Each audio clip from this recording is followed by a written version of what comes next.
this time, someone is waiting.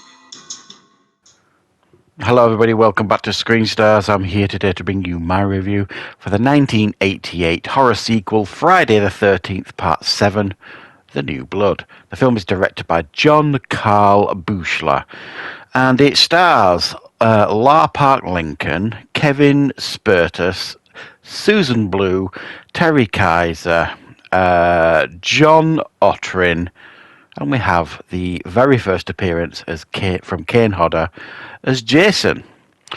Right, okay, this time round the film focuses on a character called Tina. Now, we see at the beginning that Tina is up at Crystal Lake, basically, when she's a little girl. And she's got telekinetic powers, and by kind of a freak accident, and with her powers that she can't control, her dad basically ends up dying in the lake. This obviously scars her for life. She's in a psychiatric hospital, and her doctor and mother take her back to the lake in order for her to kind of bury the ghost of her past. However, while she's upset at the side of the lake, Jason is down there after the last movie, chained up down at the bottom of the lake, and her powers bring him back to life. He raises up out of the lake and causes chaos once again. This then leads eventually to a confrontation between Jason and this gifted young girl with her telekinetic powers. Right. What are my thoughts on Friday the 13th, Part 7, The New Blood? I mean, you would expect, if you like, by this point that the franchise is getting very, very tired. Anyway, any film that gets to, any series that gets to number 7, it's probably getting pretty tired. So I was expecting to go into this one and kind of to get that as well. I mean, the whole idea of Jason versus a girl with telekinetic powers kind of seems a bit daft, I suppose, when you think about it. So I wasn't expecting to enjoy this one so much, and I'm happy to say I was wrong. I thought this was a lot of fun to watch. It's definitely my favourite version of Jason on screen.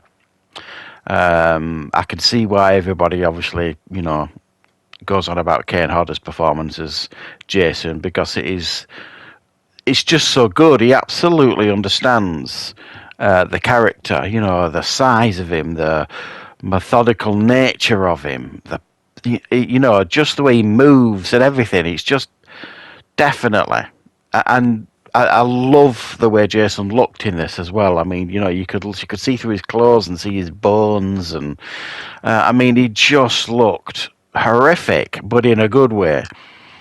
And then you get to see him for quite a long time in this film without his mask, and I just thought that looked fantastic as well. The way he looked without his mask, it was, way over the top, but just brilliant. It's kind of what you expect him to look like under that mask now after all these years.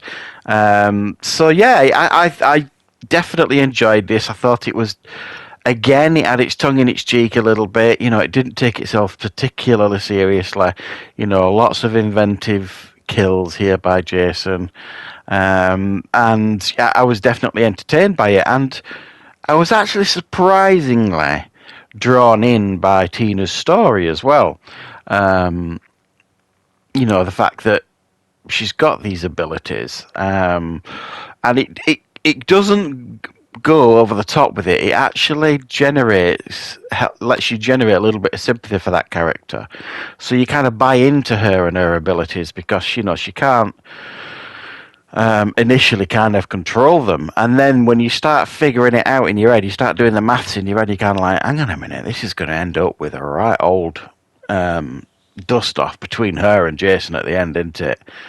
Oh boy, does it. I mean, they absolutely go hell for leather at each other at the end of the film. And she absolutely batters Jason. She electrocutes him. She knocks him through some stairs. Oh, God, what doesn't she do to him? You know what I mean? Really good battle at the end between her and Jason. I really enjoyed it. For me, though, they kind of ruined that a little bit with the end. With a again, I'm not worried about spoilers at this point, guys. It's a 1988 film, and I would imagine most of you watching this have seen it anyway. So the ending, with her long deceased father rising up out of the lake and pulling Jason under, it it's stupid, really. It didn't make sense um, at all, really, in any way. And I thought her and her abilities should have beaten Jason in this film, but that's just me. This film, I believe, from reading stuff about it, is the most heavily censored Friday the 13th film in the franchise. Apparently, it had to be submitted about 9 times to the censor board. It had to be edited and 9 different times before they would give it a rating, otherwise, because they didn't want it to have an X rating. This, interestingly, was supposed to be Freddy versus Jason. That's what they were trying to do, but they couldn't agree behind the scenes on what they were going to do, so they changed it to Jason versus Carrie, I suppose. Well, in a fashion anyway. And like I say, it's one of those on paper that shouldn't work, but I thought it did work when you watched it. This film, it gave Jason, if you like, finally someone to go up against him that could kind of give as good as they get, sort of thing. And it was highly entertaining stuff. And apparently Kane Hodder did, I think he did either all of his stunts or the majority of his stunts in this film as well, which, interesting as well. So yeah, I thought this nailed pretty much everything that you want from a Friday the 13th film. We are now at the point where, any kind of grounded realism is completely gone. He is the full supernatural being that, we've seen in the last couple of films, sort of thing. He is, exactly what you think about when everyone thinks about Jason. They think about this thing that can't die, this lumbering beast that just degrades over time and looks more and more gross and disgusting, and is an unstoppable supernatural beast. And I think this film absolutely epitomizes it.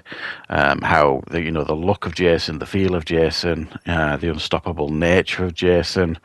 And you even got to see a little bit of personality in Jason as well, because you could see him at the end getting pissed off because he can't take down Tina.